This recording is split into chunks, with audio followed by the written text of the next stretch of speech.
Shalom. First and foremost, I'd like to give all praise, honor, and glory to Yahweh, Bahashim Yahushai, which are the true names of the Heavenly Father and of the Son, who the world ignorantly calls Jesus Christ, who is a so-called black man. Yahweh, Bahashim Yahushai, Brakathum, to all the Akim out there that's pushing the truth and sincerity, while Yahweh, Bahashim Yahushai, Brakathum, to all the elders out there who labor in the truth, who taught us this truth. Right, doing this video about birthdays.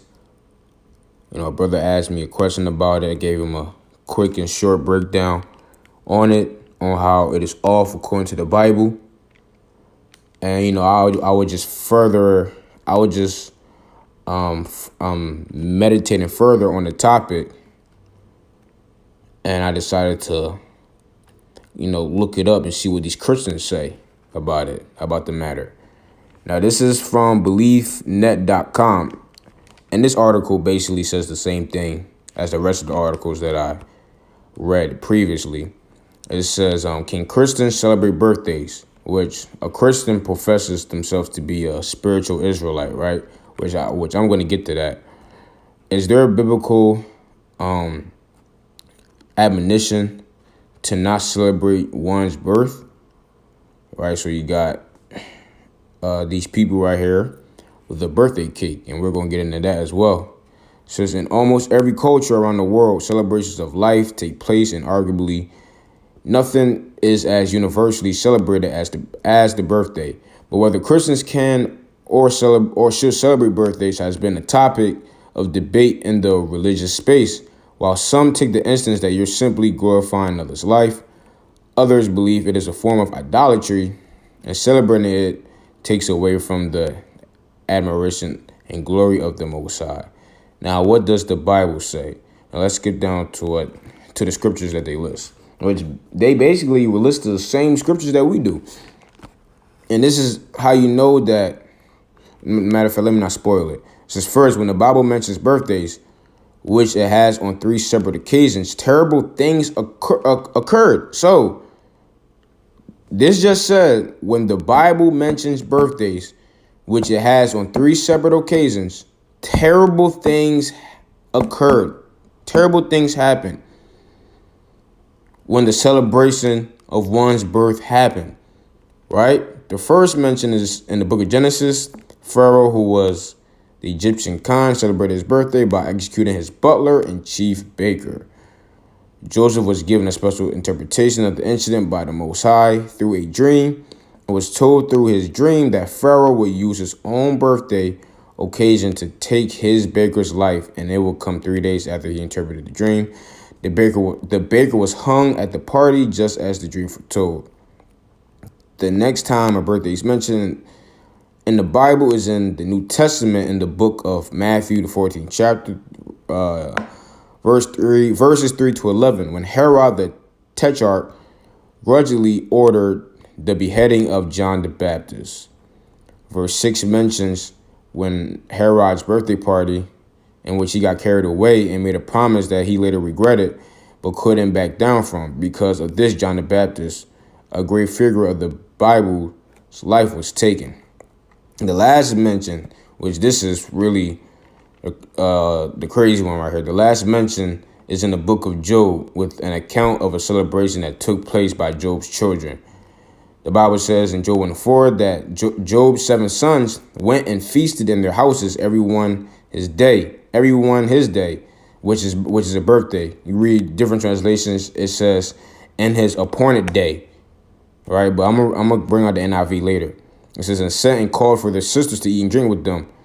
This celebration brought Job a spirit of concern, and when this period of feasting had run its course, Job planned to make arrangement for them to be purified by sacrificing a burnt offering in the morning, thinking that his children had sinned and cursed against the Most High in their hearts.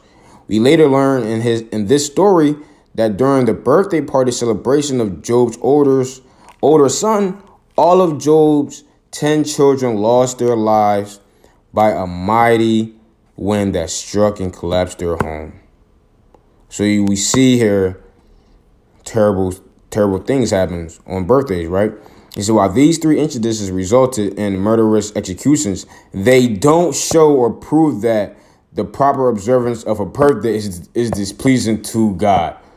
You see how Christians just don't fear God? And this is the problem. This is the issue with Christianity.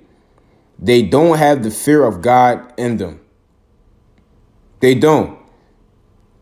You see clear examples of men, righteous men in the Bible, cursing the day of their birth. You see people get put to death for celebrating birthdays, and they still say that is not wrong. It says Job's children lost their life due to a natural disaster. And while this event troubled Job greatly, he grew a great deal through this experience. While these events took place on their birthdays, this doesn't mean that it is wrong to celebrate your birthday. You see how Christianity just doesn't fear God? They don't fear the Most High. And that's why Christians are not going to make it. If you're a so-called black and Hispanic and Native Indian man, if you don't get out of Christianity by the time them nukes drop, you're done. Because you don't fear the Most High. So let's go to Job.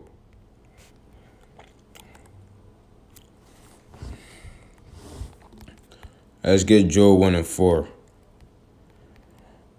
Right, it says, and his sons went and feasted in their houses, and everyone his day, and sent and called for their three sisters to eat and drink with them.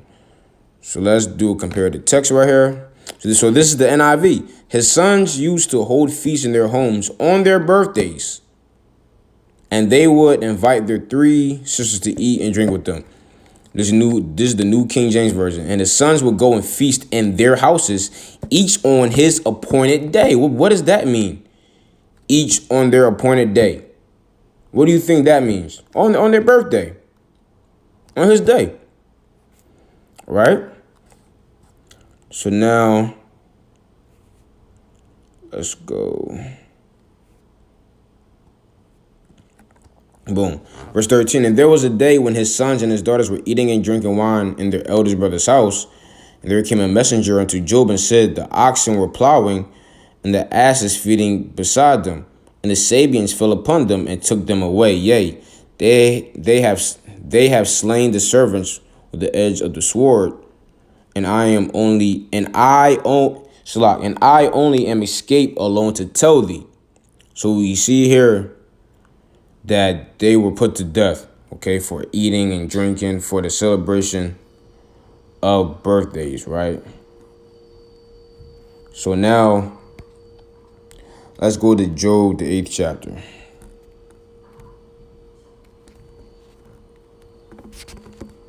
Job 8 and 3. It says, doth the Most High pervert judgment, or doth the Almighty pervert justice? If thy children have sinned against him, and he have cast them away for their transgression. See, so it's telling you that your children has sinned against the Most High, and he killed them for that sin. And what could their sin be? We read it in Job, the 1st chapter. The celebration of birthday. So God killed people for celebrating their birthday. Right there in the scriptures. Now, if you don't subscribe to the King James Bible, that's fine. Because we can read. Let's read the GNT. Let's see what it says. Job 8:3 in the GNT says, God never twists justice. He never fails to do what is right. Your children must have sinned against God, and so he punished them as they deserved. So they deserve to get punished for celebrating their birthday. Now, you don't subscribe to the GNT. You know, we can read other versions. Other translation. It says, does God pervert justice? Does the Almighty pervert what is right? Which this is just a rhetorical question. It says, does God twist justice? Does the Almighty twist what is right? So it's essentially saying the same thing, right? When your children sinned against him, he gave them over to the penalty of their sin. Your children must have sinned against him, so their punishment was well deserved. right? So now that's clear as day that the Most High killed Job's children for the celebration of birthdays, right? So now you guys, you Christians, you say that you're a spiritual Israelite, right? Well, if you're a spiritual Israelite, then you should be obeying the law, statutes, and commandments. Since you're an Israelite now, since you're Abraham's seed now, so you should be abiding by that. Now, what did the Most High command us? What did he command the Israelites? Let's see. Let's go to Leviticus 18.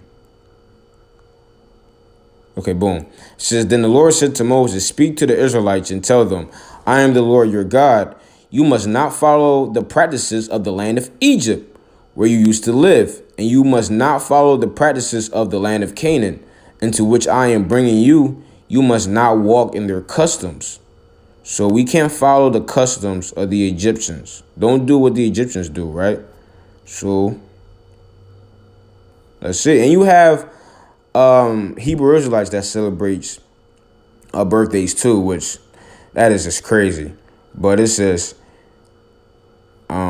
here's why you should think. Hold on. Okay, boom. All right, so it says, here's why you should thank the ancient Greeks for your birthday cake, right? But let's skip down to right here, right? It says, the ancient Egyptians are credited with inventing the celebration of birthdays.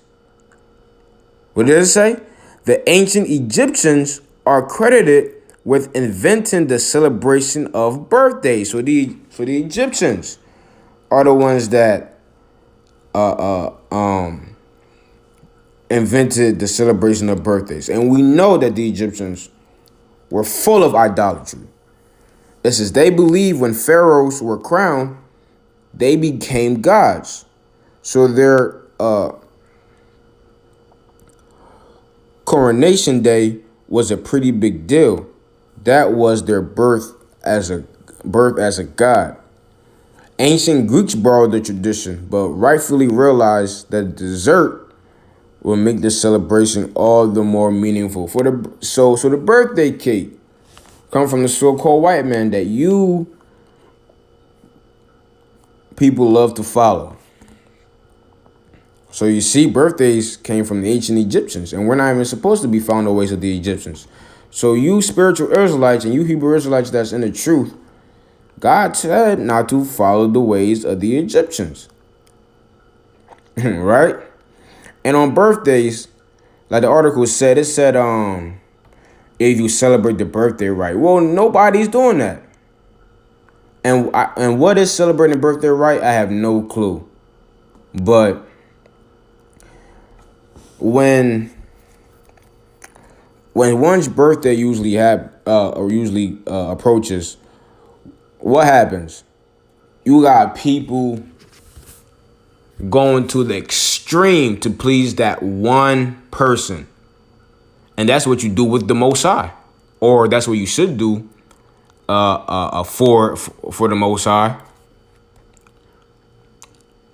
You should try and do the most, which, you people don't, because you really hate God. People do that for that one individual on their birthday. That one individual gets all the attention. That is idolatry. Putting one over the Most High. Right? So, worship, the entomology of the word. Condition of being worthy, dignity, glory. You're giving all that person all the glory.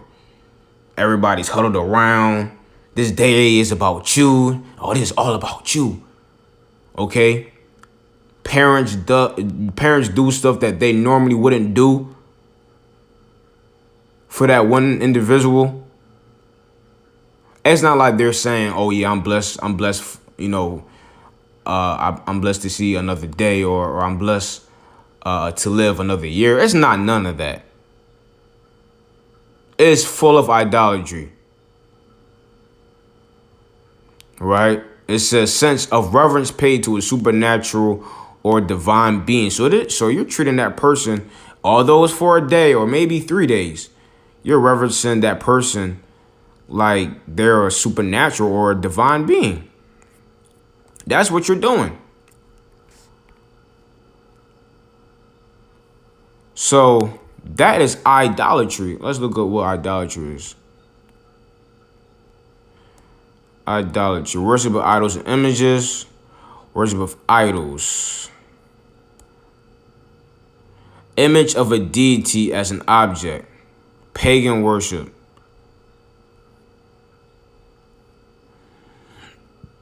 Image of a false god. So you treating that person like an idol, and that's against the Most High. That is idolatry. Okay, people go out of their way just to please that one individual. That's idolatry, man. Putting them over the Most High. But this just goes to show that Christianity don't fear the Most High. But Lord willing, if you brothers, if you sisters ratified, till next time I say shalom.